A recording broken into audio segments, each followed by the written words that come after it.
Welcome to Grab Your Gear. I am Joe. It's Tuesday, October 7th. October's here, favorite month, love it. And it's starting to get cool where I am at. Speaking of cool, want to welcome in our co-host for the show, Jack Windsor. Jack, of course, the founder and editor-in-chief of the Ohio Press Network, also host of the Windsor Report on 98.9 FM in Columbus, Ohio. You can also get that on a podcast, stream it, or get it at your local Peaches record store, wherever else we can find you. Vinyl's coming back, Joe. How are you, Jack? Hey, I'm super fantastic, Joe. Thanks for having me with you today. And what are we? 28 days away from the election. 4 weeks from today. 4 weeks. Early voting started this morning in Ohio. Yeah. And the last day to register was last night at 9 p.m. So we are off and running here in the Buckeye State. And I know that there are multiple states. Maybe listeners that are hearing this right now are in states that are already voting. So here we go. Hey, I want to talk about that in a minute, but I kind of want to start with a few updates because I know that the one story you were working on, and every time I looked on social media, you were in an argument with somebody over it. And of course, that was a lot of your coverage at Springfield. But before we talk about it, let's use our Isabella. Could we cue our Springfield update music, please? In Springfield, they're eating the dogs. They're eating the cats. They're eating the pets of the people that live there. They're eating the dogs. They're eating the cats. They're eating the pets of the people that live there. So, Springfield, Jack. Yeah, man. It's a great tune.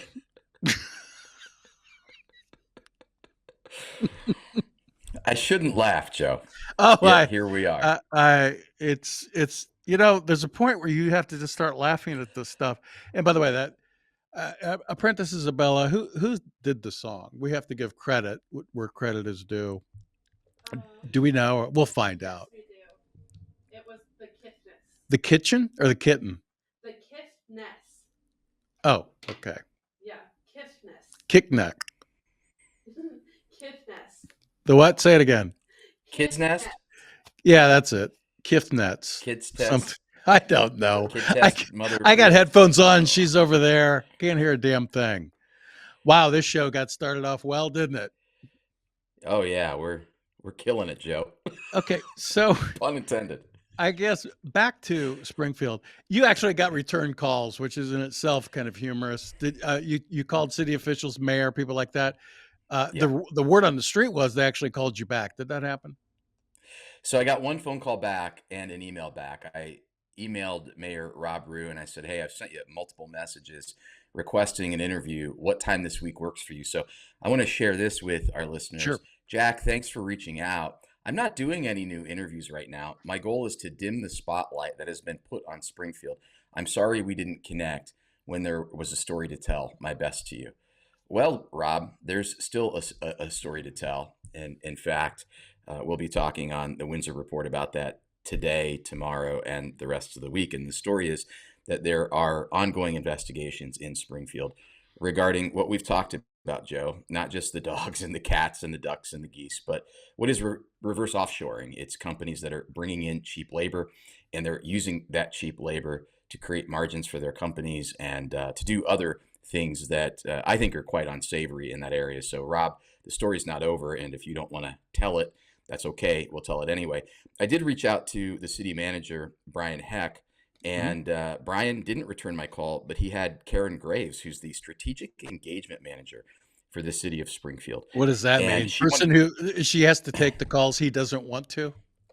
Yeah, that means Brian doesn't want to say something stupid that ends up on national TV. And when he's discussing how Springfield ignored this issue until Donald Trump and J.D. Vance started telling the story of things that their J.D. Vance's constituents were telling him. So I have some real direct questions for Brian, and it appears that they're in this mode where they're going to fetch information that I might request. That's not what I'm looking for. I'm looking for specific answers to specific questions, and those questions are going to be directed at the city manager.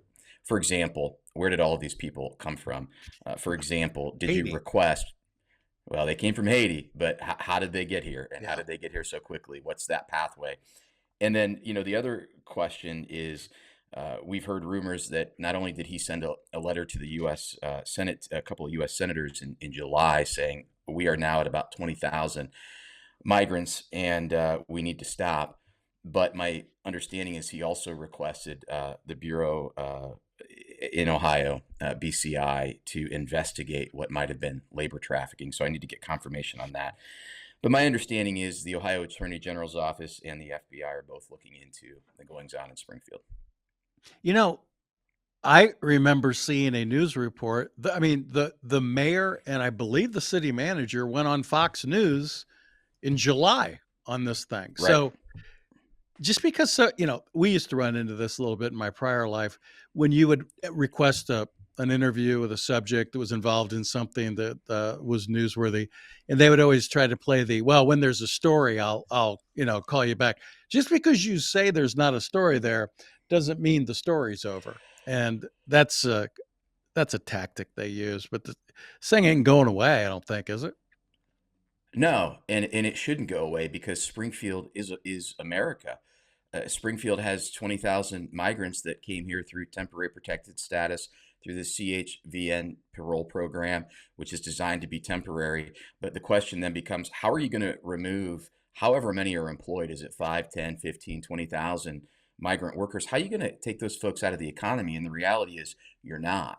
And so this really is reverse offshoring. It really is importing cheap labor and doing it on the backs of people that have lived in Springfield. So this is going on in other communities, and we really need to get to the bottom of it because for several months, folks in the mainstream press didn't want to talk about or admit the 10 million migrants who came through the southern border, where they were, what they were doing. Well, it appears that they're here taking American jobs and supplying cheap labor and allowing companies to not get a black eye from offshoring, but to use cheap labor and to do it in ways that I think, at least in Springfield, as I talked to one staffing agency there that's not the one that's under the microscope, and they said whether it's illegal or not, certainly what's going on is unethical. And so there are a lot of details and a lot of stories that need to be told yet. Do you and I are news consumers, so we probably look at things a little different. Do you think the average person, I know immigration's up there. It's usually like when you see the polling, or you used to see it be like a top 3 or 4 issue. The economy, it was always the economy, crime, immigration, and whatever, followed by a bunch of other things. But do you think the average voter, and in Ohio, I guess they're going to start voting today. Do you think the average voter has a sense of the immigration situation, a sense of 10 million people coming across the border, a sense of how many criminals there are, undocumented, all the stuff you and I hear? Joe, that's a great question. And had Springfield, Ohio not happened, I might think that immigration and how we look at it in Ohio might be different than, say, the people in Florida and Texas and, South. But Springfield, Ohio really has opened up conversation in Ohio because what's going on in Springfield, as I said, Springfield is America, is now we've discovered it's going on in places like Findlay, in places like Lima, in places like Toledo. And so there are Ohioans who are going, well, wait a minute. We're having some of the same issues as Springfield, and it may not be as bad here yet, but I'm seeing what's going on in Springfield. The fact that their education system is overwhelmed, that their roadways are not as safe, that social services can't keep up with the demand. And I don't want that for my community. And so if you are in or near Springfield, it is a significant issue. If you're in other communities, you're now going, well, is my community next? And I'll give you an example. Close to where we are in Richland County, Ohio, there is a company here that I got a tip on, I've been looking into, and people there that have worked there have told me that they were laid off. We were laid off, and now we understand that migrant workers have come in and taken our place. And so not only is it an issue of there are people here and we're not quite sure if they're the people that we want in our community. And by the way, people are afraid to say that because people like Mayor Rob Rue in Springfield, Governor Mike DeWine, the mainstream press have really made people feel like if they come out and say, I think that we have too many migrants and I want to make sure that the migrants who are here are actually safe and not committing the crimes that we just talked about, they're labeled as xenophobic or racist. But believe you me, there is a real awareness in Ohio. I get messages on the daily now where they go, hey, I heard that, 1,000 people were dropped off in this community. Can you go over and check that out? Or, I live close to a bus depot or a bus drop off, and I saw like 100 people last night, and it looks like they went over to the hotel. Can you go check that out? So people are definitely aware. And when you add to that reality, Joe, the fact that I don't care what Karine Jean-Pierre says, I don't care what Kamala Harris says, gas is more expensive. Groceries are through the roof. The cost of energy is crippling, and Americans are going, I can't afford this. And now I have more people coming into my community, and who's paying for this? But will those people vote? That's my question. It's a great question. And, I think I'm going to vote. You're going to vote. We're different, right? As the young kids say, we're built different, bro. Like Yeah. we just consume information. We know what's up. We know what time it is. But I believe that there will be larger turnout this election, and I'll tell you why. It's a combination of a lot of things. You have a presidential candidate that when you add in Iran, there have been 3 instances where people tried to kill him. There are 20 million people that have come into our country. I don't care who you are. When you go to the grocery store and you spend $100 and you come out with a little bag, you're going, what the hell? So yeah, people they act to avoid pain or pursue pleasure. I don't know that it's as much as I want to get back to 4 years ago. Maybe it is, but it's about something has to give here. We have another hurricane, Category 5, that's Yeah. going to wash into Florida. And we have a FEMA agency that said just a few weeks ago, we're locked and loaded, man. This is what we do. And then they go to, well, we don't have enough cash to get through the hurricane season. People are going, well, where did the money go in a few short weeks? Are you kidding me?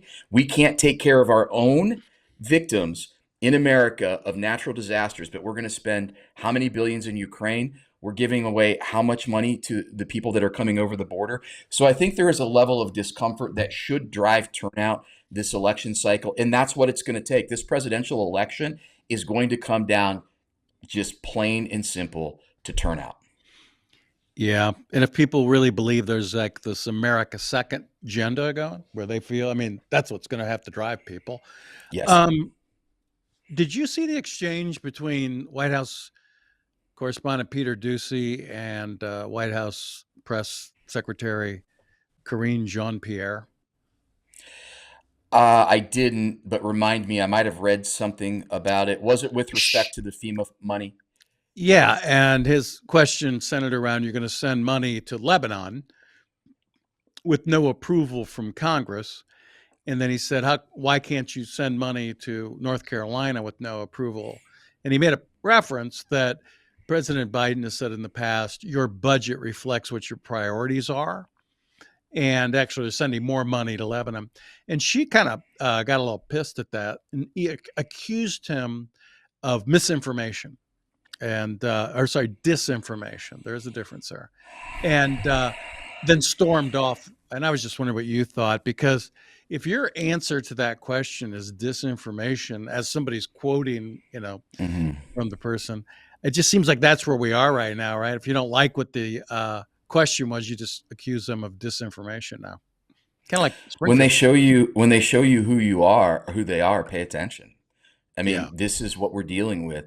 And I talked about this last night. The Powell Republican Club had me speak and do a Q&A last night in the Columbus area. And we talked about misinformation, disinformation, and malinformation. Yeah. And by the way, malinformation should concern everyone. Malinformation is, I'm giving you the truth, but the truth produces a result that you're not comfortable with. It's inconvenient. It's inconvenient. People want to shut it down. If your press secretary is looking at a member of the press and saying that question is misinformation or disinformation, the game is over. Yeah. And if that's who you're going to vote in, these are the people. Listen, Tim Walz said it in the vice presidential debate when he got his ass handed to him by J.D. Vance. He doesn't believe that the First Amendment is something that applies in all instances. And I've had this argument all week long. People go, well, you can't yell fire in a crowded theater. You can't do X, Y, and Z. And I go, well, those things are already clearly defined by case law. What you're really trying to do is you're trying to conflate the argument and increase the level of censorship so that your ideological opponents get shut down. And that's what's going on. If a member of the press can't ask a question, whether you think it's misinformation or disinformation or malinformation, that I promise you, if there are 330 million people in America, 150 million of them are going to ask, they're going to want to ask the same question that Peter Doocy asked. And you're going to look at that dude and you're going to say to him, this is disinformation, and storm off. You're not fit to be the press secretary, and whomever you represent is certainly not fit to sit in the Oval Office. Yeah, if you didn't see it, it's worth going on and looking at the clip, because I kind of agree with you, Jack. It's very telling when someone has their back up against the wall based on the truth or an inconvenient statement. Uh, that's where we are. Hey, want to move on. Issue 1 is an issue in Ohio, and you talked to me a little bit about that. Can you kind of tell me what issue 1 is about? And then you also compared it to a project that happened in Colorado. Yeah, so let me just show you very quickly issue 1. It is a proposed constitutional amendment. Okay. And here it is, folks. 26 pages. I took a constitutional law class in college, one of my favorite classes. And so when I read these types of documents that really are, it's legalese, right? It would all go into the Constitution.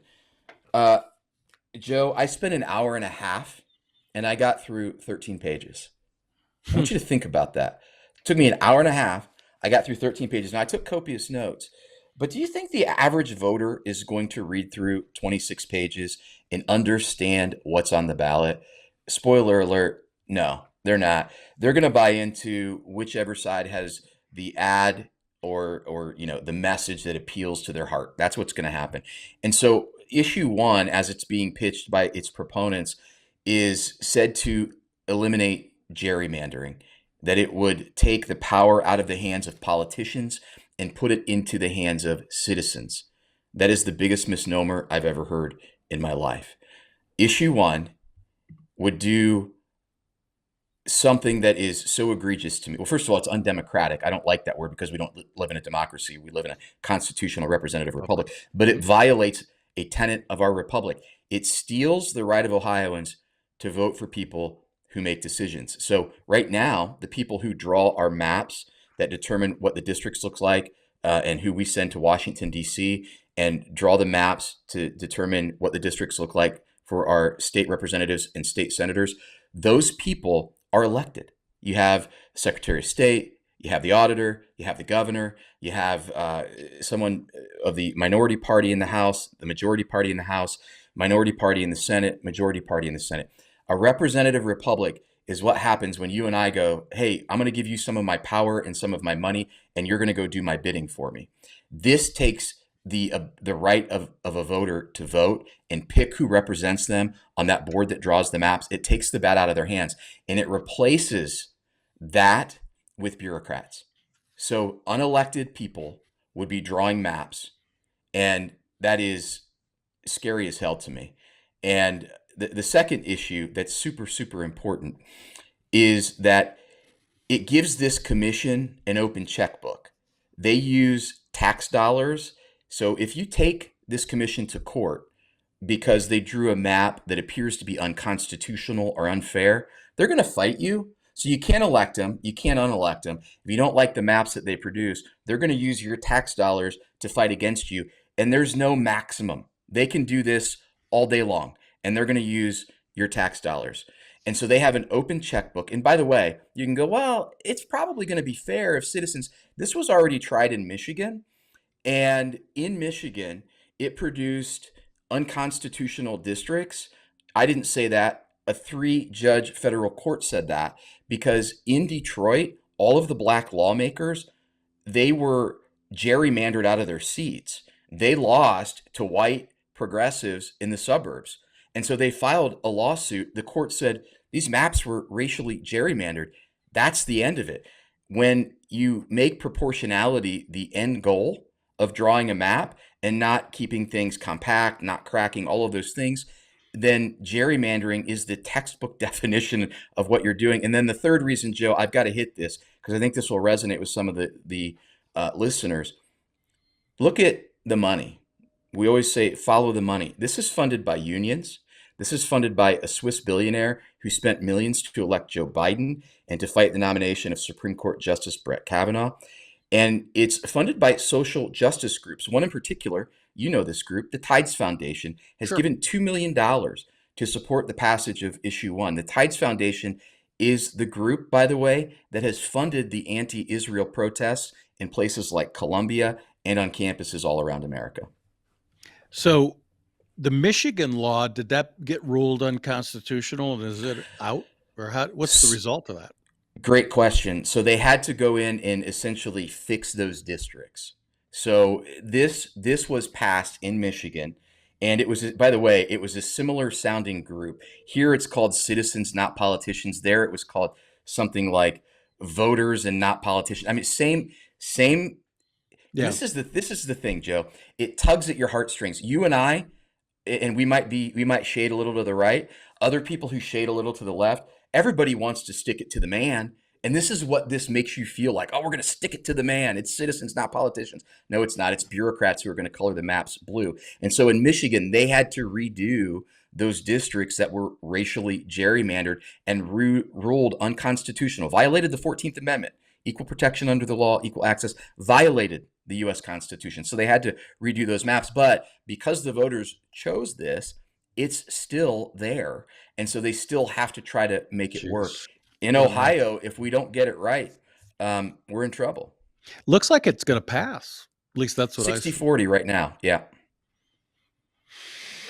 Okay. Senate race in Ohio is a pretty important race with Sherrod Brown and Bernie Moreno. Where do you think that one is? If you had to guess where it's leaning. It's within the margin of error. If you go out to like Real Clear Politics, they have incumbent Democrat Sherrod Brown, career politician, leading by about 3.5. The most recent polls have shown Bernie Moreno up anywhere from 2 to 3 to 4 points. And I don't mean to cut you off, but here's why I think Bernie Moreno may be winning.